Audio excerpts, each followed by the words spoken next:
Hey, my name's James Wilkinson. Welcome to my YouTube channel. Now, in this video, I want to talk about a property strategy that's almost guaranteed to make you profit during these uncertain times. Now, this channel is all about my investment journey, and I want to invite you along on that journey with me. We're building a portfolio for my two girls. We've got Amelie, who's 2, Georgia, who's 22. We've already got them a couple of deals, and we're going to get some more this year. And you can follow along on that journey by smashing subscribe and hitting the bell notification. So, what's the strategy? Now, I've been talking a lot about buy-to-lets recently, and I think that buy-to-let is really hard in the south of England. In fact, we bought a buy-to-let at the end of last year. We had to top up the deposit. They wouldn't give us 75% loan to value. Now, what was interesting was the house was valued at what we thought, but they felt that the rent we achieved would be less. So I think they said that we'd only get 900 and we actually got 1,100. That meant the figures adjusted and we weren't able to borrow so much money. So we had to then top up that deposit. Now, the only reason we did that deal is because we already own another property in that block. And if you want to see how that deal went and have a look at the property, you can go and have a look on the channel. We've just put a brand new roof on there about a couple of weeks ago, actually. So it's actually had some great improvements already. So what's the strategy? So buy-to-let isn't going to work in the south. Could work in the north. In fact, I'm going to look at a few buy-to-lets in the north. But what you want to be looking for right now is cash flow, because interest rates are going up, and that's going to carry on this year. We're at 3.5% base rate. You can get deals around 5% still, but we're going to go up to 4.25 very, very soon, at least by the summer. That's what we're expecting. That means that the rates that you're going to get on buy-to-let are going to be 6+%. Not great. And so that means that buy-to-lets, the cash flow margins, everything's squeezed, right? And so what you want to look at is different strategies. And I think one of the best ones that you can look at is turning a property into an HMO. Now, HMO stands for House of Multiple Occupancy. And that's where you could take a 3-bedroom house and you could turn it into a 5-bedroom property. Now, how could you do that? You see, maybe you've got a 3-bedroom house and let's just say that rents out for £1,000. Somewhere in the UK, that'll be. Some of you will be thinking, not in London? Well, no, but other areas it would. And in London, you just work the figures to what they are in London, right? So you might be able to get £1,000 rent in that property. Now, the easier way to understand HMOs is to think about student accommodation, right? So think about student accommodation. So student accommodation is where you just rent a room, isn't it? And that's normally done as a collective. Now, HMOs are very, very similar, but you're more likely rent these out to professional people. So you rent the property, or you buy the property, and you could get £1,000 rent if you rented it out as a 3-bed. Now, you could convert additional rooms into bedrooms. So if you look for a 3-bedroom house that has a living room and a dining room, both of those rooms could be converted into bedrooms.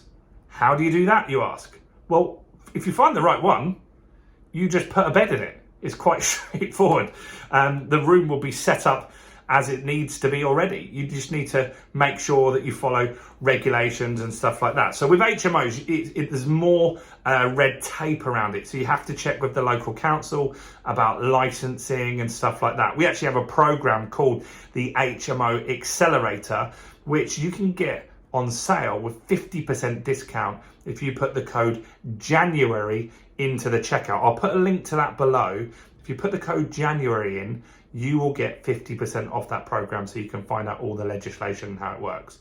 This video is more to just explain the concept behind it.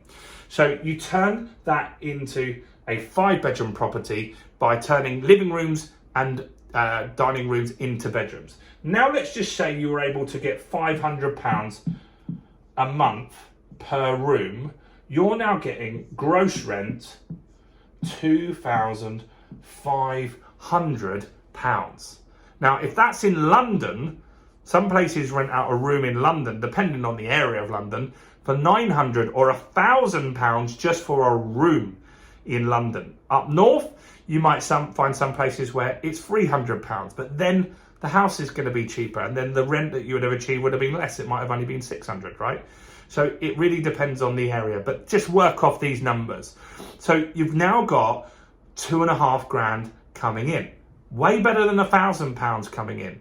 Now, the difference here is you're now going to have to pay for the bills. So you're going to have to pay the council tax. You're going to have to pay the gas and electric. You're going to have to pay the broadband, because everyone wants broadband, right? But out of all of those, let's just say the bills came to 1,000, which they won't. But if they did, you've now got 1,500 quid left, rather than just 1,000. So it's a much better cash flowing strategy. Now, HMOs could be small. It could be just a free rooms that you rent out on a room by room basis, or they can be huge. I was trying to get a deal in Crawley, that a place that had 30 rooms. All of them were huge as well. They all had like little living rooms in them and kitchenettes in each one. So when you're running an HMO, you've got to consider a few more things. So things like fire safety, which we cover in the HMO Accelerator. Things like, how big does the kitchen have to be? You've got to make it so it's a usable space. So if you've got 5 people living in one property, they're not going to want to mix up all their shopping. You need to make sure you've got enough cupboard space. You need to make sure that maybe you need 2 cookers. Maybe you need 2 fridges and 2 freezers, so they can all have like a shelf each in there, and they can store all their stuff without it getting mixed up with other people. And so these are the things you've got to consider when running an HMO. They're very, very important. But most important is health and safety. It has to have like proper fire safety in there, hardwired smoke alarms and all of this stuff. And it's quite straightforward to get this stuff done when you know what you need to do, right? That's the important thing. When you know what you need to do, this strategy is very, very good. Now, another reason HMOs are going to be great is because it gives people predictability, right? So in Doncaster, where I'm investing and looking for HMOs at the moment, to rent a whole house, you can get one for between 500 and 600, right? To rent a whole house to yourself. But to rent a room in Doncaster, you would be expecting to pay around £450. Now, lots of people think, well, why wouldn't you, if it's only £150 extra, take the whole house?